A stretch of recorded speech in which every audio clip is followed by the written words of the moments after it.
And I suppose that the root of his question is, are numbers real? Let's see what he has to say.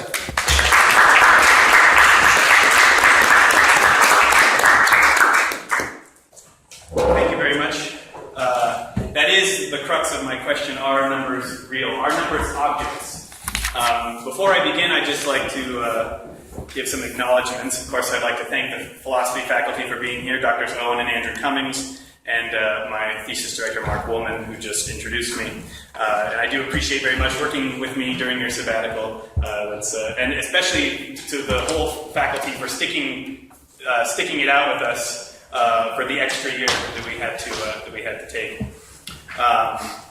I'd also, this is sort of a strange acknowledgement, I'd like to acknowledge this book here, this graphic novel, Logic Comics. This was the inspiration for this thesis presentation.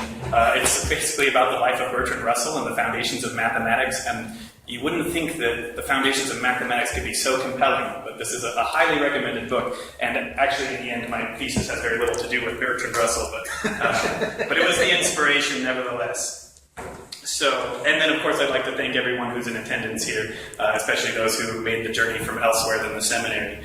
Very highly appreciated. And the Frege came all this way for not very much. And with that, I will begin. So you'll notice on this motivational poster the word, "You can count on math," right?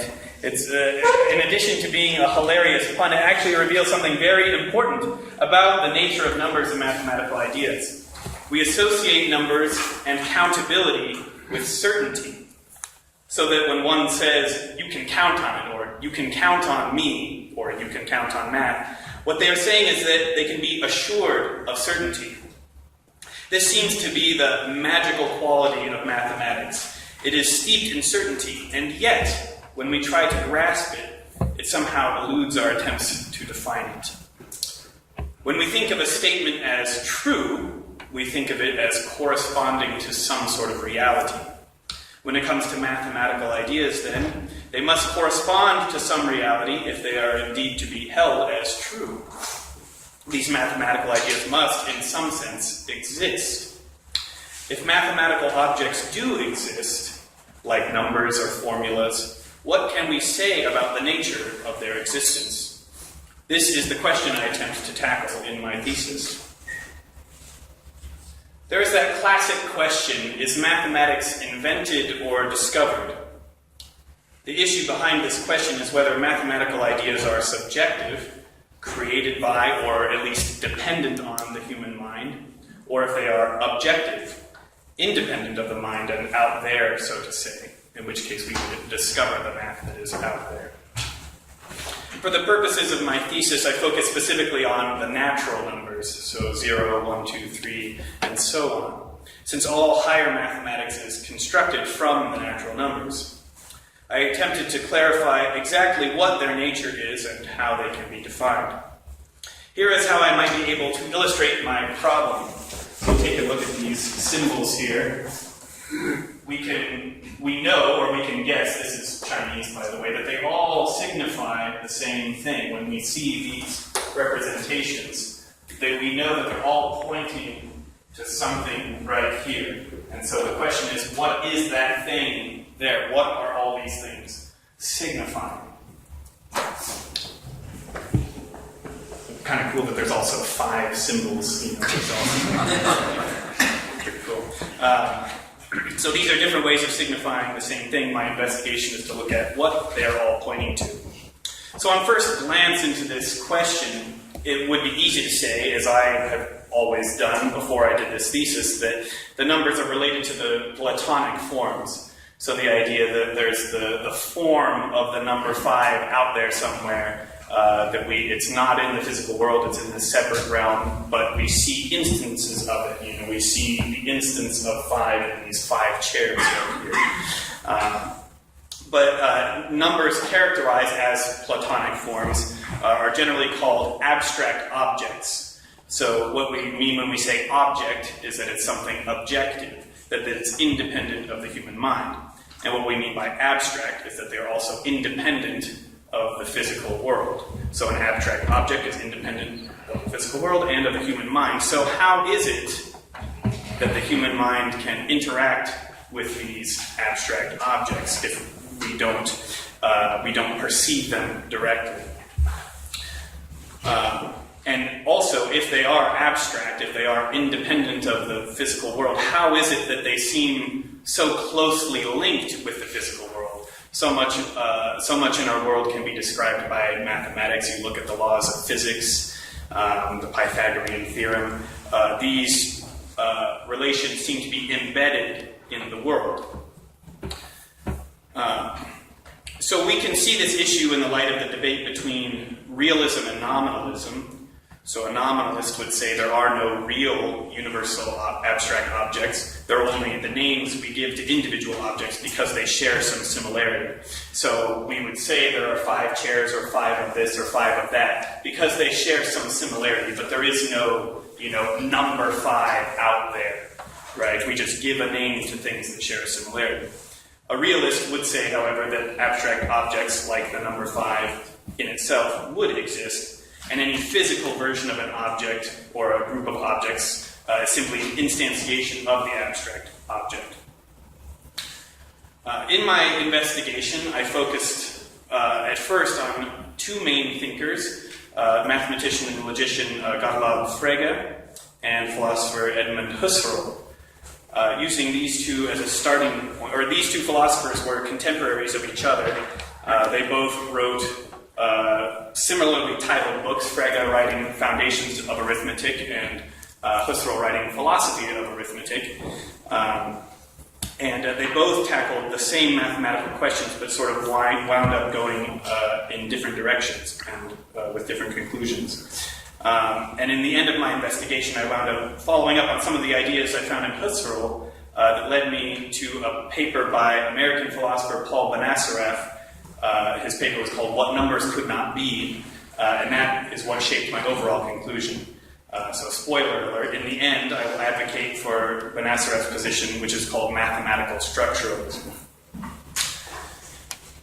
So, in the beginning, I focused on Frege because he was sort of the father of the logicist school of mathematics, looking for the foundations, what can the numbers be grounded in, and he believed that it could be grounded in logic.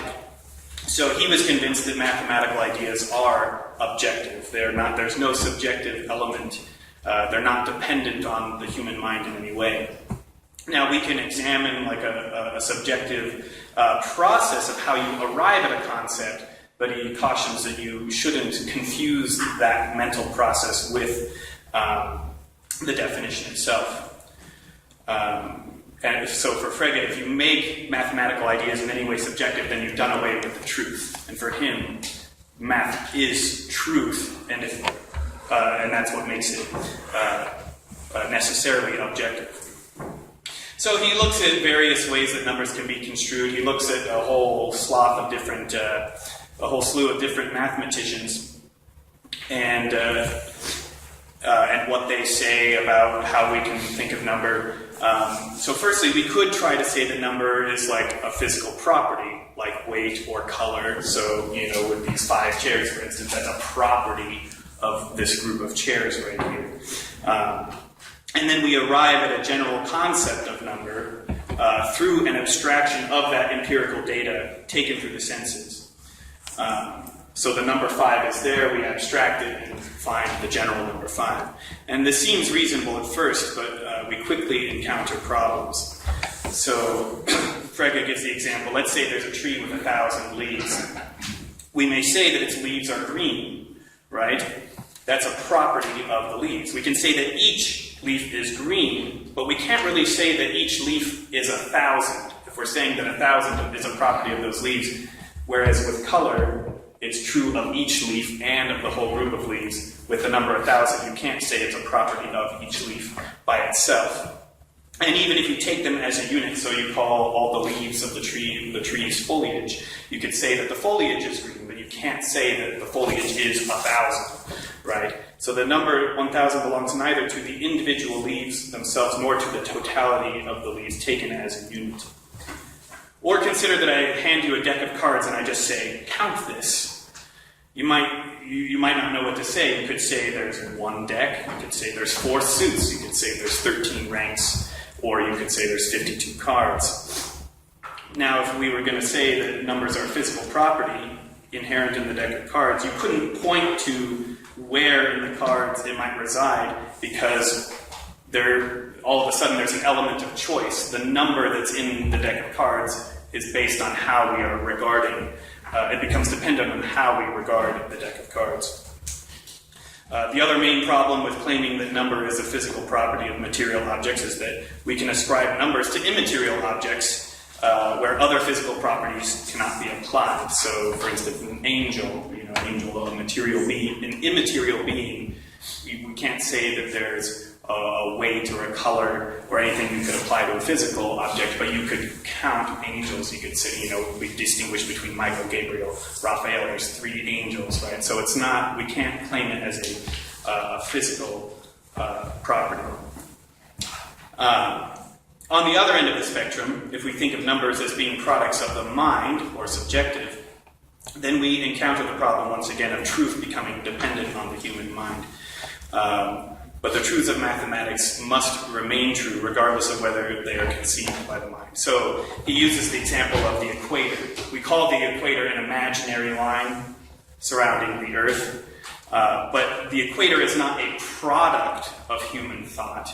It's simply apprehended by human thought. So the truth about the equator and what it is and what its diameter is true regardless of whether there's a human being to perceive it or to conceive of that idea. Frege accepts the basic idea that we can derive all the natural numbers then by taking 1 or 0, depending on your starting point, and adding 1 to it continuously. So the problem then becomes how we understand what is meant by 1 and increase by 1. So it's oneness and our ability to combine based on similarity or on difference. So with the chairs, if I'm counting the chairs, my ability to distinguish and then combine them, is it based on the fact that the chairs are all the same? Okay, each one is a chair, and then I abstract the number 1, and then I combine them into the number 5? Or is it precisely the fact that there are different objects? Because if they were all the same, if they were exactly the same, if I couldn't distinguish, then I couldn't combine them. So is it a difference or in similarity that we are able to combine? Frege's ultimate solution is that a statement of number is not a statement about objects. So if I say the number of chairs is 5, I'm not saying anything about the actual chairs. I'm making an assertion about the concept. So the number 5 doesn't belong to the chairs, but to the concept, number of chairs in this corner of the room. So it's an abstract concept. We abstract from the chairs this concept, number of chairs in the room, and the number belongs to that concept. So the truth of the statement remains the same, but the concept that it uses is what is making the assertion different. So the way of describing the matter, just like with the deck of cards, does not change the truth, but is also not dependent on how we regard it. So the concept of taking the deck of cards, the concept, number of ranks in the card, the number ascribed to that is 13. The concept, number of decks, the number 1 is ascribed to that concept, but not to the deck itself. And what also makes Frege's solution particularly compelling is that it solves the problem of 0 and 1. So many of the problems that he encounters earlier in his book is, how do we define 1? How do we define 0? Especially if we're looking for it in the physical world. But he says 0 and 1, you have no problem ascribing 0 and 1 to a concept, where you might have a problem ascribing it to something in the world. So 0 applies to the concept, number of geese in this room. And there's no need for a physical tie to the world in order to make that statement. So we do not abstract the number from the set of physical objects, but we abstract the concept, and it is in the concept that we discover the number. So numbers describe connections between judgments, not connections between phenomena.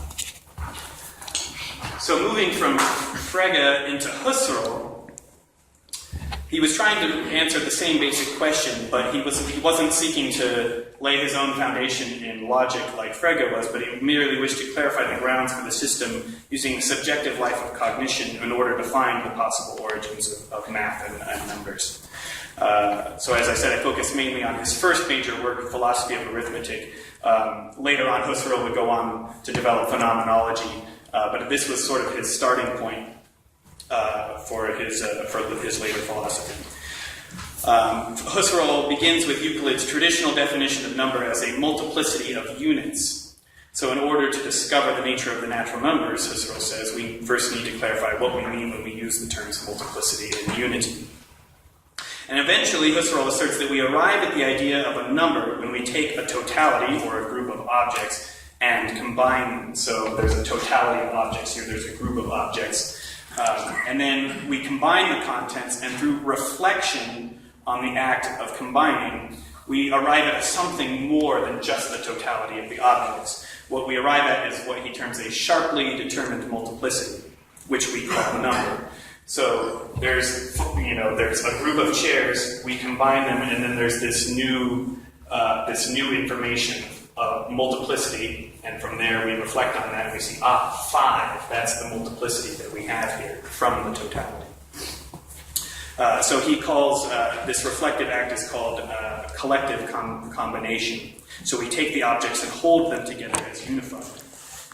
He explains the act in this way. He says, the act of collecting consists in discerning discrete contents in temporal succession and logically determinate order, and at once in comprehending these objects with a comprehensive unity. So you perceive the chairs in temporal succession, and then you combine them into, and then you apprehend them at once as this new multiplicity. Later on in his book, Husserl examines how we're able to distinguish multiplicities as more or less than other multiplicities. He says, the multiplicity of relations of equal, more, and less essentially condition the origination of the number concepts. These relations are necessary for our formation of number concepts, for we could not conceive of sharply determined multiplicities without already having these relations, equal, more, and less, conditioning them. So I couldn't say there's a multiplicity of 5 without having an understanding that that's more than 4 or 3 and less than 6 and 7. One thing that I found particularly interesting in Husserl's book is actually in the appendix. He's critiquing psychologist Johann Friedrich Herbert, I suppose, who says that the concept of number is none other than that of the more and the less. So not that it's a condition, not just a condition for numbers, but that it's like number is nothing other than this relation of more and less. So when we get to structuralism in a moment with Benacerraf, this was kind of the thread that I followed. So Husserl examines the argument later of Hermann von Helmholtz. So Helmholtz was a nominalist, and he supposed the numbers to be simply a sequence of arbitrarily chosen signs. So we have the numerals 1, 2, 3, 4, 5, etc., and we have an established manner of succession. So when each number is defined simply by its place in the sequence, and we just assign names 1, 2, 3, 4 to these places in the sequence. So when we count a set of objects, we're simply casting our arbitrarily sequenced symbols upon a group of given real things, following one after another in the sequence as we enumerate. Husserl highlights the problem of Helmholtz's conclusion that our sequence of natural numbers is not just some arbitrary chosen set of signs.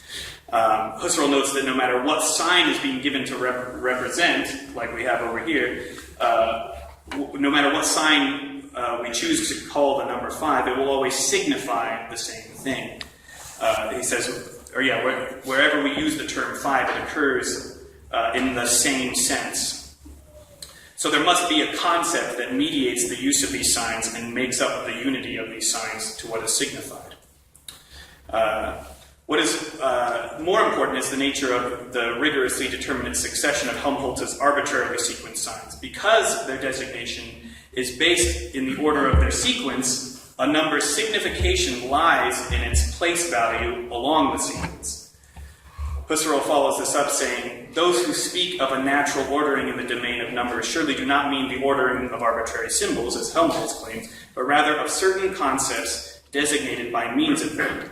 We always come to the result that the sequential order is one grounded through the nature of these concepts themselves. So the cardinal numbers, or the counting numbers, the natural numbers, they have the principle of order that every next number in the sequence is greater than the preceding number. So here again we see that the relations of more and less are a condition for the ordering of the sequence of cardinal numbers. No system of signs for numbers can be arbitrarily defined, for any set of signs will signify concepts ordered by the principle given by the relations of more and less. There is some kind of relation that has to act as an ordering principle. So now we come to Benacerraf. In his paper, What Numbers Could Not Be, he kind of goes back to the logicist school, which Frege was sort of responsible for developing, and then he gets into set theory. So there were two main set theorists that he looks at. There's Ernst Zermelo and John von Neumann. And they both came up with two versions of set theory that corresponded to the natural numbers. So they have different versions of the sets that correspond to the natural numbers. And Benacerraf points out in his paper that while both versions are valid according to the rules of logic and the axioms of set theory, the two versions are mutually exclusive sets. So they both have the same characteristics of the natural numbers, but you couldn't say that the natural numbers are both sets, even though they both work. So the natural numbers cannot be identified with any particular set. And so he concludes that though these systems of sets have the same properties as the natural numbers, the systems of sets and the numbers are not, in fact, the same things. What makes the systems of sets similar to each other and to the system of numbers is that they form a recursive progression. Benacerraf concludes from this that in any recursive progression, what matters is not the individuality of the objects themselves, sets or otherwise, but of the system of relations that they all exhibit together, which he calls a structure. What he means is that what constitutes a number is not some property or quality of the number itself as an object, but rather the properties and qualities of the structure which puts that number in its relation to the other numbers. So taking the number 5, for instance, any property you might ascribe to it winds up being dependent directly on its relationship to the other numbers. So really what you're describing is not a property of the number 5, but a property of the structure within which it resides. So Benacerraf would say numbers are therefore not objects at all, but they are elements within what Benacerraf calls abstract structures. So instead of having a set of abstract objects, the numbers, there is an overall abstract structure. And this is the position mathematical structuralism, very aptly named. The main reason that numbers could not be objects in themselves is because there are no properties of numbers that do not have their origin in the relation they have to the other numbers, and that relation being arranged in a particular recursive progression. So the number 5 is nothing more than to be preceded by 4, 3, 2, and 1, and to be followed by 6, 7, etc. The number 5 is only 5 in relation to every other number. Its identity simply comes from its place in the sequence. As we saw before, number could be described as different kinds of sets, either by Zermelo's set theory or von Neumann.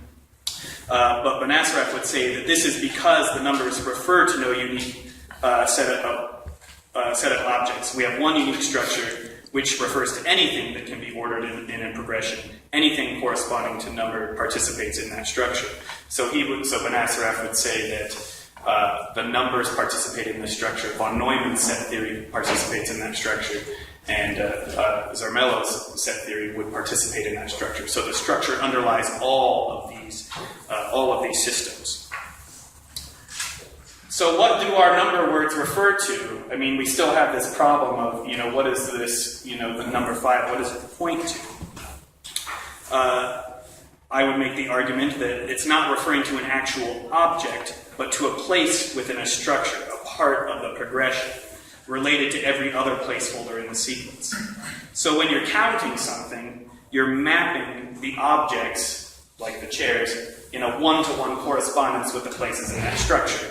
So, here's the spot where the number 5 is, so to say, or the place in the structure we call 5, which has 4 spots before it, and we map the 5 chairs. Okay, boom, 5. There it is. So a natural number system, so the system of numbers 0, 1, 2, 3, 4, etc., can thus be defined as a countably infinite collection of objects with a designated initial object, a one-to-one successor relation that satisfies the principle of mathematical induction and the other axioms of arithmetic. So the natural number system could apply to anything. It could apply to a sequence of moments in time, numerals in their natural order, or even the natural numbers themselves. But the structure is what underlies that system. Or you could call it as the abstract form of that system. So it abstracts away from the features of the elements in the structure that have no impact on the relations. The natural number structure is the abstract form common to all natural number systems. So while a structure is kind of a universal like a property, it is distinct from a property in that a structure applies to a system of objects while a property applies to individual objects. Mathematical structuralism then holds that each number is not an abstract object in itself, but rather that there's an abstract structure from which the numbers, whether cardinal, ordinal, or otherwise, derive their identity. So to sum it all up... You go that first. Yeah. Well, no, you could make the argument that, well, numbers are objects, but the structure underlies them.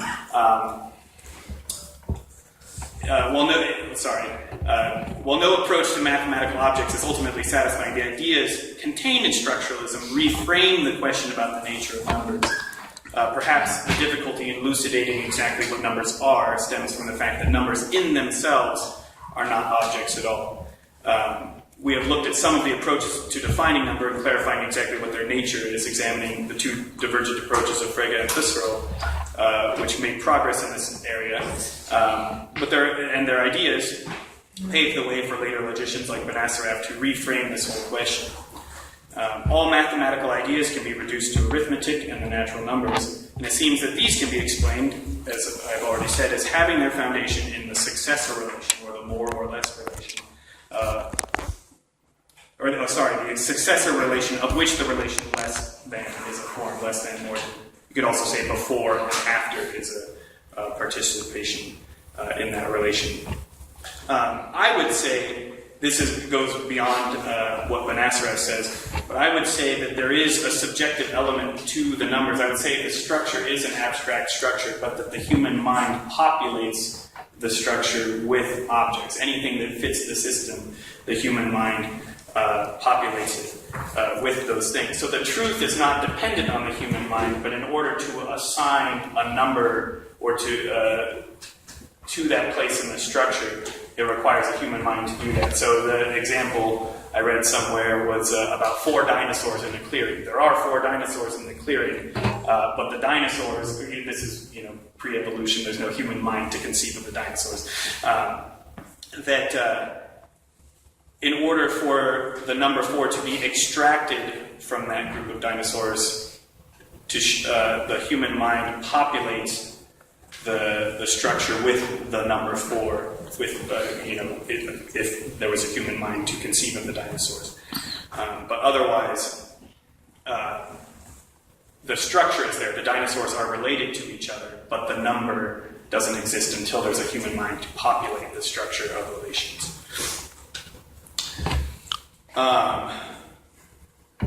So I would say that the structure as an abstract structure would still be there.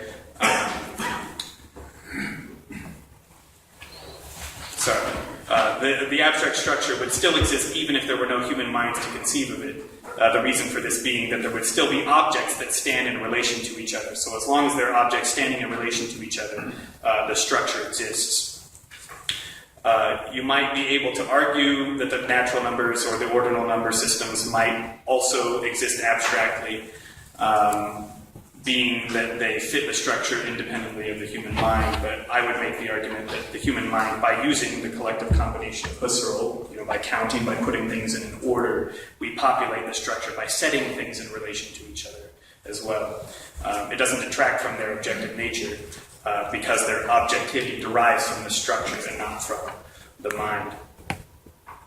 I would just add to the end of this wasn't in my thesis, but as an interesting theological coda to this presentation, just because this is seminary. a little theological reflection. One of the things that I kept thinking about while writing this was the idea of God being described by number. You know, we say God is a trinity. There's three persons, one God, right?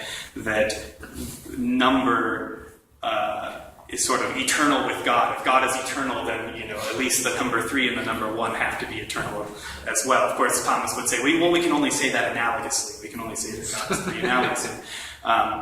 But nevertheless, the idea of the Trinity seems to be tied up with number, though maybe perhaps in an analogous way.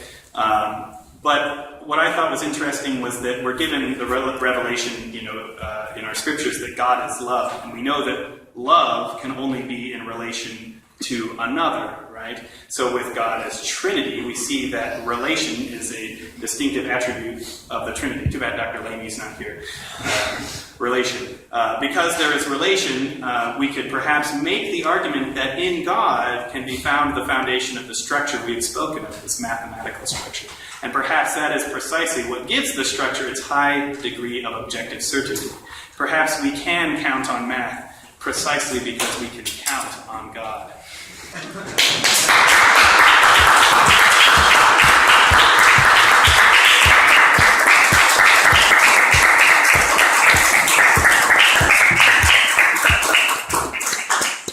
Now, how this goes, for those of you who are new to the thesis presentation, is the panel gets to ask first questions, and then if there's time left, okay. You don't need to ask any questions. I thought you were reading your different drafts. I first need to compliment you, because you know when you came out of the stops, my comment was, it was an elaborate book report. And you've taken that, and you have a dialogue going now in your thesis. And I just think your voice, the way you write, very good. So you're to be commended on the way that you developed, through your different drafts. Very good. Very interesting concept about this idea of the mind populates. I can't help but think or ask you the question about the a priori ground, or the condition for the possibility of number, which is where you find this concept of relation. And every now and again you hope that relation is actually maybe something that is external in the properties of the thing, or the structure. And I'm wondering if you could maybe say something more about the a priori condition, like the synthetic a priori of the possibility. And we've talked a little bit about this idea, right, that the first conceptual number has to be 2. Right. Right? Okay. For me, the idea would,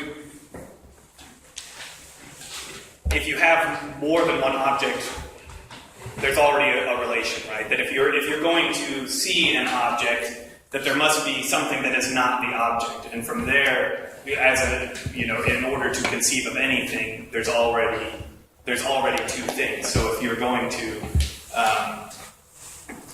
to abstract down to one, you're already seeing that there's something and something that is not that something.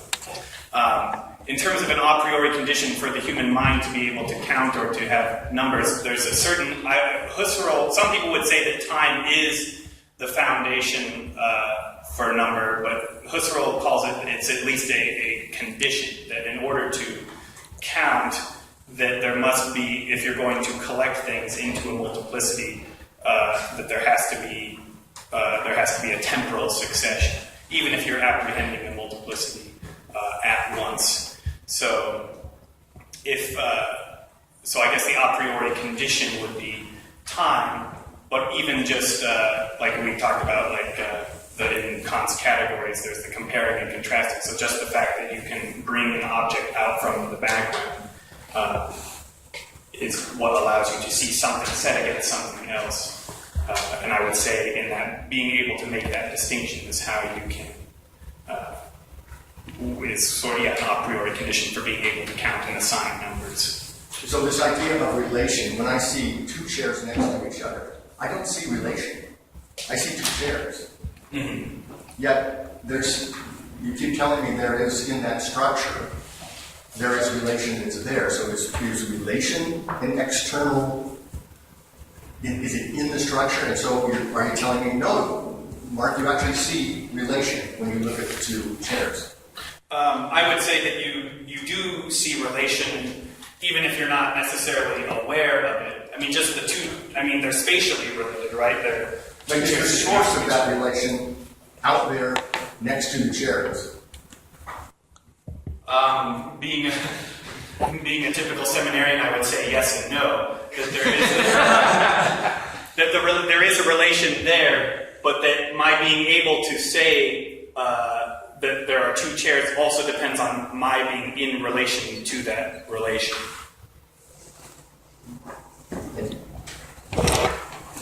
Well, thank you, first of all, for the presentation. Very interesting.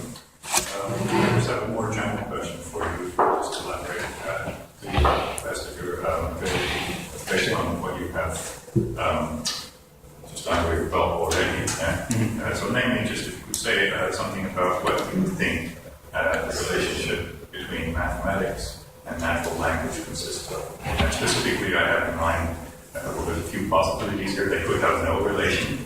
Or they could reduce to one or the other.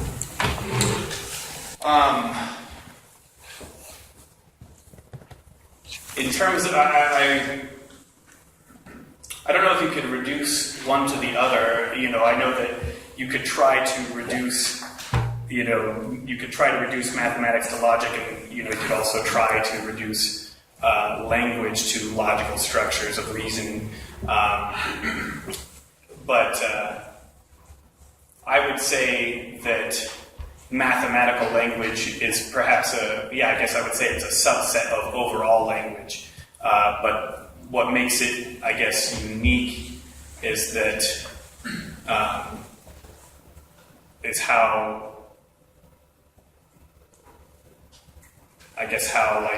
it has this abstract nature, and yet it ties so much into the world. Whereas it's with spoken words, it's easy to just say, well, this is a word we use to signify this thing. So if we're talking about a chair, it doesn't seem like we don't usually think to ourselves there's some universal chair out there, but we do seem to think of 5 as signifying something out there. So I guess I would say that's how language and mathematics would be different, but I would still say that I would say math is a subset of language, but it just has that kind of. That, of course, complicates things for the mathematician who has, right. Of course, only recourse to natural language to express his insights, and the relationship between natural language and mathematics is quite an important point there, I would say. Okay, thank you. Luke, my question falls outside of what you said in the thesis, but really it's about the intersection between mathematics and sciences. Okay, so it's obvious that since the beginning of the sciences, mathematics has been sort of a privileged perspective, the language in which they're written. So I'm wondering, can the sciences get by? Can they bypass this debate on the foundations of mathematics in the sense that just by adopting a purely pragmatic attitude, there's always been a bit of a tension between, let's say, pure mathematics and the kind of mathematics practiced in the sciences. So if you were talking to a scientist, could he say, well, this is interesting, but not necessarily relevant? Or do you think actually it should or could affect practice of science? I guess I kind of come from that pragmatic standpoint. This is all very interesting and everything, but when you're an engineer, if the formula works and it makes the car go, then that's really what matters. Well, one thing I found interesting, a little nugget that I discovered in my research, there was a mathematician named G.H. Hardy, and he loved pure mathematics. He hated the idea of math being able to be applied in any worldly phenomena. And I forget I don't know exactly what his whole thing was. He had this, he came up with this theory that was, he was so proud it's pure abstract mathematics, and then years later, it was discovered that it actually had applications in genetics.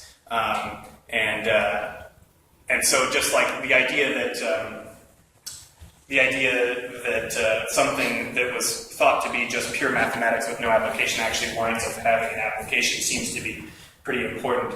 I think some would make the argument that, like with physical equations and theorems and things like that, that they're just good ways of describing the world. They work, they help us explain things, but they're, there's not a link, but they work.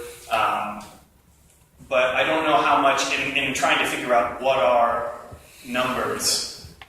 I don't know if that's hugely relevant. To me, it has theological significance, at least in terms of thinking of how the universe was created, and does God, do all the physical equations reside in God's mind, and that's what gives them the guarantee of truth. But that's kind of, I feel like that's a question for a very specific subset of nerdy Catholics like me.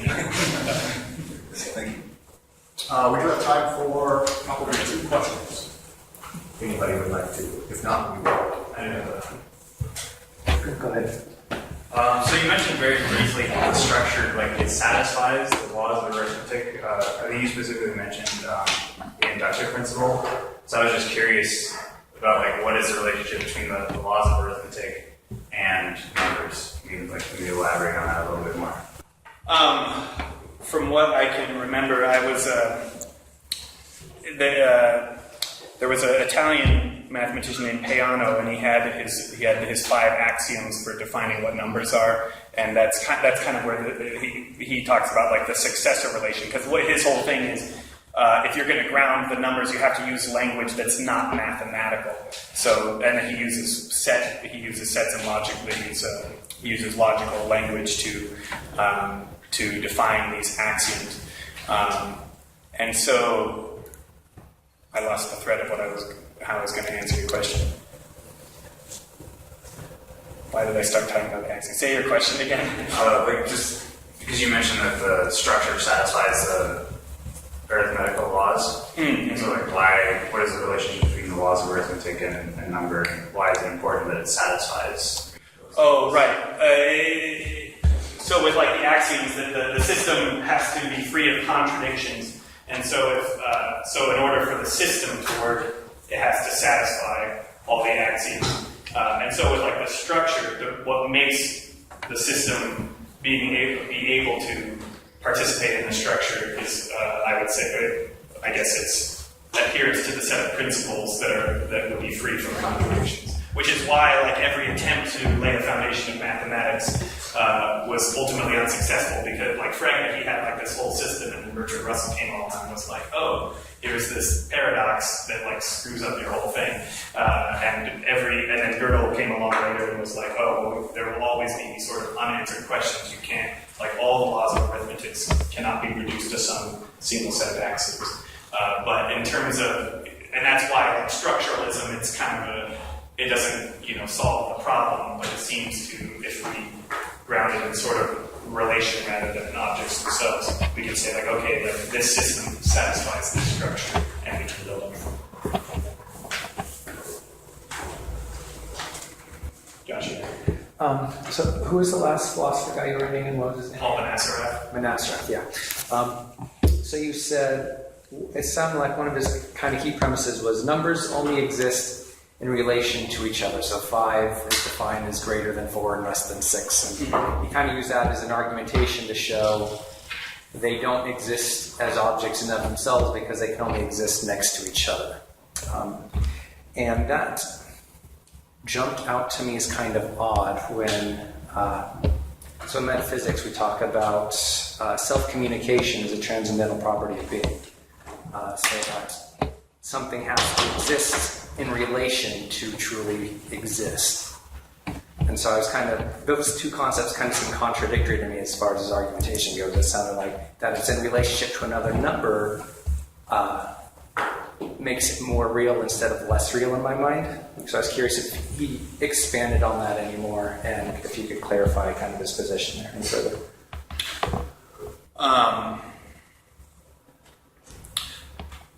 I'm not exactly sure, but I guess I can try to take a stab at it, because this was something that when I was doing my Trinitarian reflection, I was thinking of like, well, we can't say the Father is the Father without the Son, that like the Father is the Father in relation to the Son, but we still say that the Father exists in himself, right? That even if you say that the structure, like a number is just an element in a structure, it can only be defined by its relationship.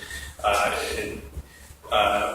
think Banasraf would say that you can't, it's not an object in itself, because his reasoning was that because any property you would give to it is not a property of the object, but is a property of the structure. And so, like, perhaps it's an object filling a structure, but the structure is the actual object in which the properties, subsist, I guess. So I guess that would be kind of the distinction.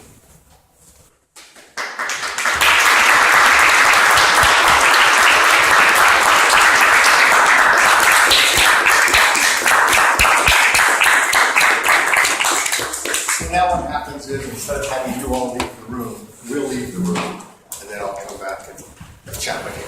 Sounds good. All right. And you're welcome to leave whatever. Good job. That was interesting.